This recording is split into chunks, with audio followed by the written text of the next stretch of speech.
안녕하십니까. 라디오로 떠나는 역사여행, 그날 그 시대로의 김정우입니다.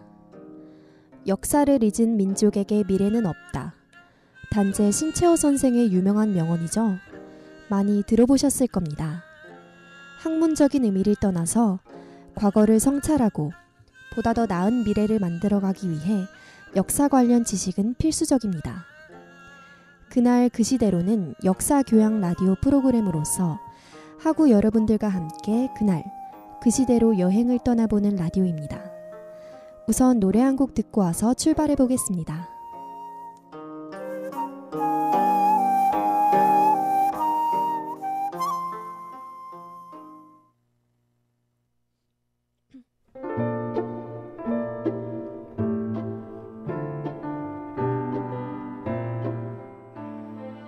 드디어 조선에 도착했습니다.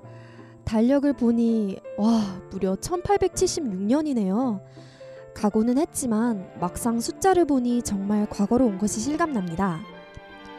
1876년이라 도대체 지금 제가 있는 이곳은 어떤 상황인지 살펴볼까요? 우선 이 시기는 세계적으로 제국주의가 본격화됐던 시기였습니다.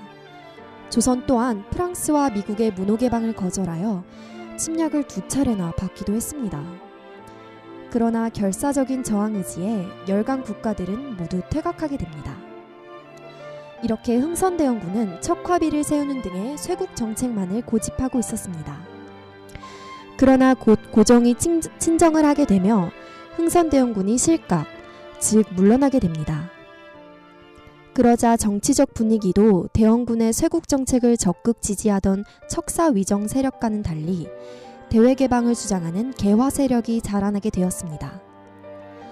이러한 시세 편승에 당시 근대화에 성공한 일본은 조선 현지의 사정을 정탐하며 1875년에는 통교 교섭을 위해 조선에 사신을 파견했습니다. 물론 교섭은 당연히 성립되지 않았습니다. 그러자 일본 정부는 측량을 빙자하여 운요호를 비롯한 군함 3척을 동원해 동해안 일대의 해로 측량과 한포 시위를 벌이게 됩니다.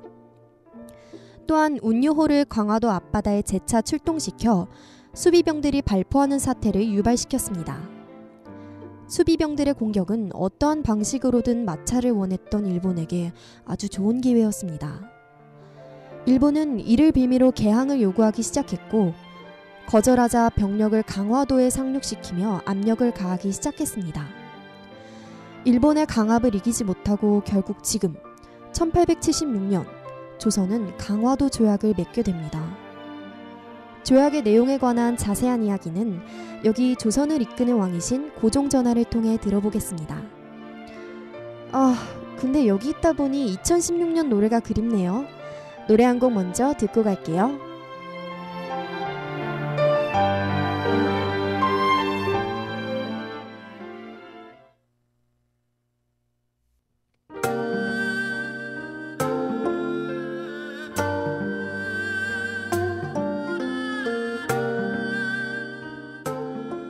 여기는 1876년 조선입니다.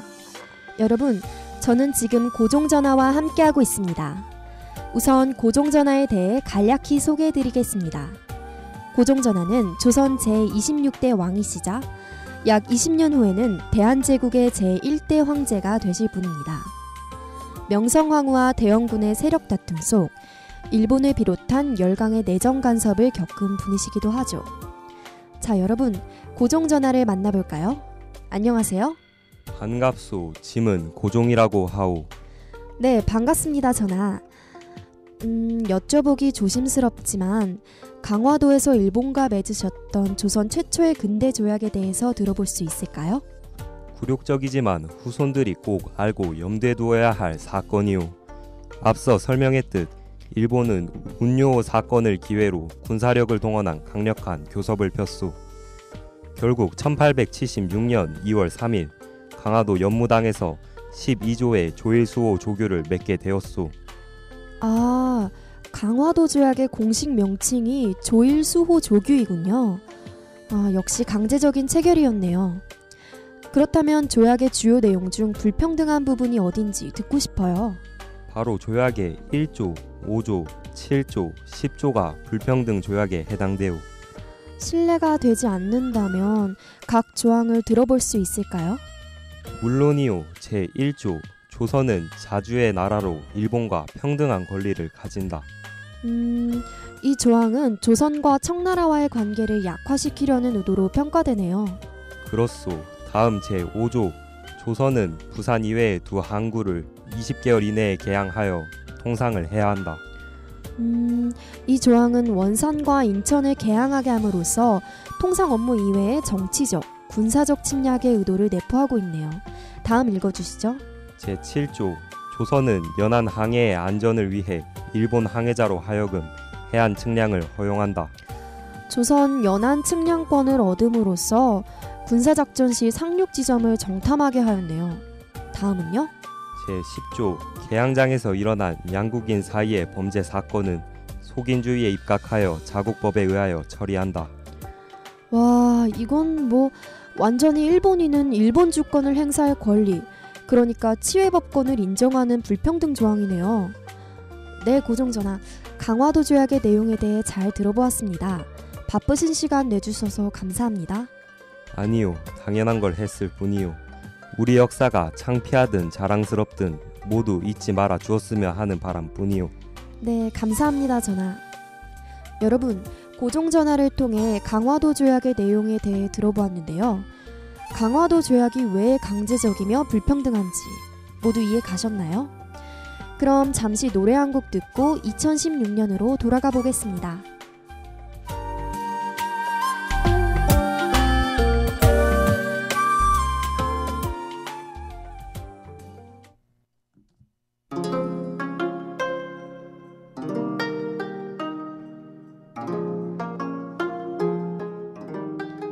지금은 2016년 9월 1일.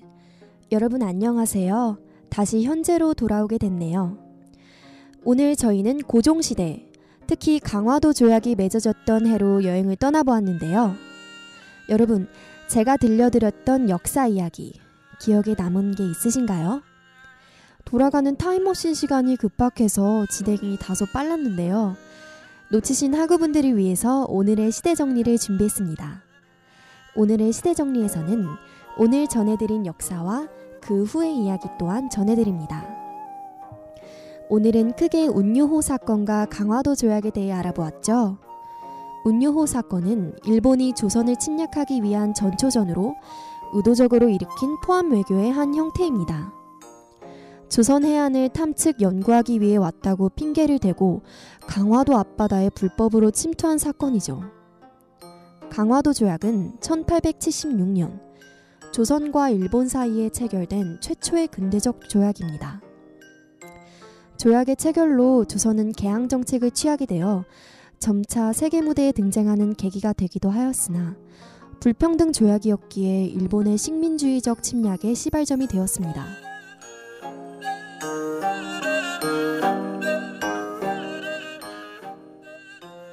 여러분, 어느새 그날 그 시대로를 마칠 시간이 되었습니다. 오늘 하루 조선 여행 어떠셨나요? 역사는 지루하다는 편견을 벗고 모두가 즐겁게 청취하실 수 있도록 한 학기 동안 최선을 다하겠습니다. 개강 첫날이었던 오늘 하루, 특히나 모두 수고 많으셨습니다. 앞으로 한 학기 동안 잘 부탁드린다는 인사드리며 다음 주에는 1890년대로 떠나 개화를 둘러싼 갈등과 외교 분쟁에 관한 내용을 전해드리겠습니다. 지금까지 제작의 김정우, 진행의 김수민, 김정우, 기술의 박효인이었습니다.